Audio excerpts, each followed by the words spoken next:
जुलाई से यात्री किराए में कुछ चेंजेस किए गए हैं। उसमें जो स्लीपर क्लासेस जो जनरल टिकट्स हैं, इसमें 500 किलोमीटर तक कोई बढ़ोतरी नहीं है।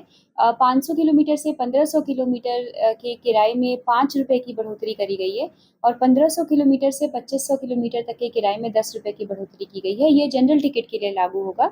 इसके अलावा जो मेल एक्सप्रेस गाड़ियां हैं, उनकी स्लीपर श्रेणी में 1 पैसा प्रति किलोमीटर की बढ़ोतरी करी गई है और जो एसी क्लासेस हैं या राजधानी और एसी चेयर कार वाली गाड़ियां हैं, उनमें 2 पैसा प्रति किलोमीटर की बढ़ोतरी किराए में करी गई है। मैडम वंदे भारत और वंदे भारत और गतिमान ट्रेनों में भी जो एग्जिस्टिंग फेयर है, उसमें एसी के किराए वाली जो बढ़ोतरी है वो लागू होगी। मैडम ये जो रेलवे किराए का जो रिविजन था वो लगभग 5 साल पहले हुआ था, तो उसके बाद ये 5 साल के अंतर के बाद ये बढ़ोतरी करी गई है। कितना अगर हम इसमें देखें तो सबसे ज़्यादा यात्रा करने वाले जो जनरल क्लास के यात्री हैं, जो शॉर्ट डिस्टेंस की यात्रा करते हैं 500 किलोमीटर तक की, उनमें कोई बढ़ोतरी नहीं की गई है।